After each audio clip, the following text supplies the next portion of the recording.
అంటున్నాం. ఈ 1200 మందిని పిలిచి ఒక ముద్ద అన్నమైన పెట్టిండా ఒక్కసారి ఆలోచన చేయండి.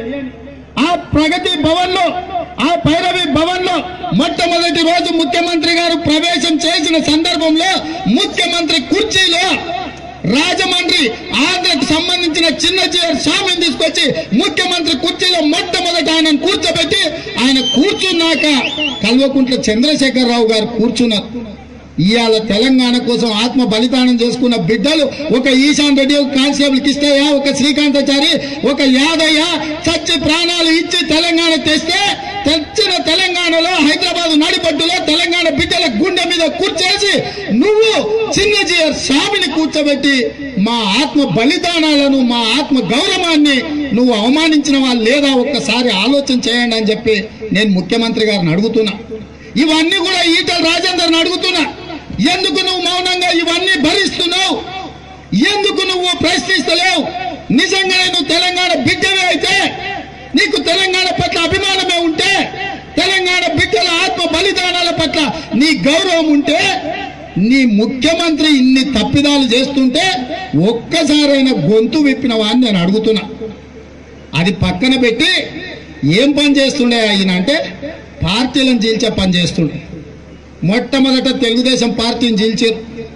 నేను అప్పుడు కాంగ్రెస్ వాళ్ళకి చెప్పిన, మమ్మల్ని చీలుస్తుంటే మీరు నవ్వుతున్నారు కదా, తర్వాత మీ పని పడతాడని. మా దగ్గరికి రాడు, మేమేమంతా మా దగ్గరకు వస్తే ఊకుంటామా?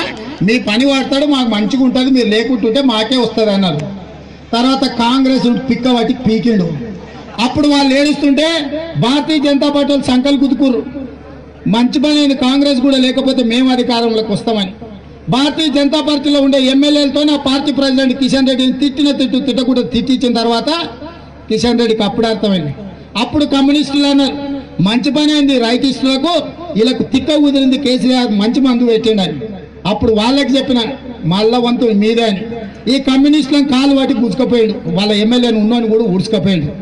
వాళ్ళు అయినప్పుడు తెలంగాణ ఉద్యమంలో ఉన్న వాళ్ళు అందరికి చెప్పిన, అయ్యా తెలంగాణ సమాజంలో ఈ పార్టీ ఫిరాయింపులేంది, పక్క పార్టీలకు జెండాలు గప్పుడేంది, వాళ్ళని తీసుకునేది, గా కడియం శ్రీహర్ ఏంది, తుమ్మల నాగేశ్వరరావు ఏంది, తలసాని శ్రీనివాస్ యాదవ్ ఏంది, వీళ్ళందరూ గతంలో తెలంగాణ ద్రోహులు సన్నాసులు అన్న వాళ్ళందరూ మంత్రులు అవుతున్నారు. తెలంగాణ బిడ్డల త్యాగాలు మంచిగా ఉండదు, మీరు చెప్పండి అన్నాం. అప్పుడు జేఏసోళ్ళు ఏమన్నారంటే ఈ రాజకీయ పార్టీలకు తిక్క కుదరాలే, కేసీఆర్ గట్లనే చేయాలని సంకలు గుద్దుకోరు. నిన్న మన చూస్తున్నాం పిట్టలు లొట్టలను పెట్టి కోదండరాంని ఎట్లా చేస్తున్నాడు. ఇప్పుడు కానీ తత్వం కోదండరాం గారికి బోధపడలే.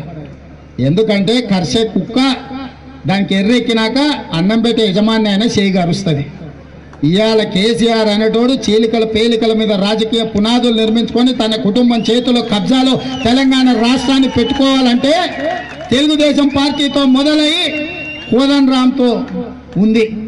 ఇవాళ తెలంగాణ సమాజం కూడా రాజకీయ పార్టీలను చీల్చిండు, జేఏసీలను చీల్చిండు అని మీరు అనుకుంటారేమో. హాయ్ ఫ్రెండ్స్, మా టుడే టుమారో యూట్యూబ్ ఛానల్ చూస్తున్నందుకు చాలా థ్యాంక్స్. మరిన్ని లేటెస్ట్ వీడియోస్ కోసం వెంటనే సబ్స్క్రైబ్ చేయండి. అలాగే ఈ బెల్ ని కూడా రింగ్ చేసేయండి. మా నోటిఫికేషన్స్ అన్ని మీ మొబైల్లో వస్తాయి. అలాగే మా వీడియోస్ మీకు నచ్చితే లైక్ చేయండి, షేర్ చేయండి, నచ్చకపోతే కామెంట్ చేయండి.